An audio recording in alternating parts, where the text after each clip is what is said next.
This is the Seraphim catacombs built between 1550 and 1520 BC, allegedly by King Amenhotep. And this underground place, was carved out by the Egyptians to bury the bull, the Apis bull, the jackal, and the cat that they worshipped. They did sacrifices and stuff like that. There's 24 of these huge granite sarcophaguses, and look at that. Look at that. How did they do this? How did they make that like that? 70 tons. 70 tons. And allegedly in the 1850s, they didn't find any bulls. They didn't find any full mummified bodies in any of these things. And I think it's BS that they're telling us that this is for animals. I think these are Nephilim sarcophagi.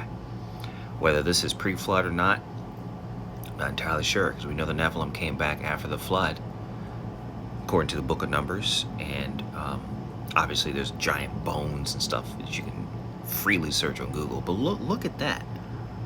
How did they cut that? This is mined 550 miles south in Aswan, Egypt.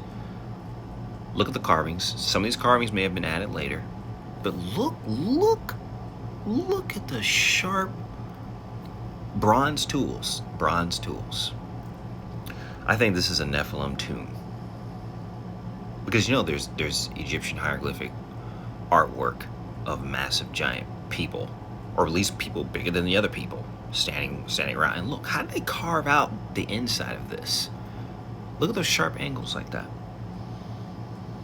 And now that we know that the mainstream lies about everything, they didn't find any full mummified bulls down here. They found pieces of things, bones of things, but the tomb raiders probably found these huge people in these coffins, and they used to eat mummified people because they thought that, you know, eating mummified people would, you know, give them health benefits. Did y'all see how smooth this is?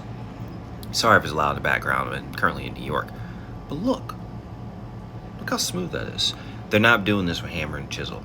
Okay, this is ancient technology, and I believe that this is. Oh yeah, and by the way, when they discovered this, they found this sarcophagus just randomly in the tunnel, and our guide looked us in the face and said that they built the tunnel around the sarcophagi. Like, how did they get them down there? And he was like, oh yeah, they just built it on top. They built the cave system on top of the sarcophagi. Like, and I was looking at him, I'm like, I'm not gonna cause any problems.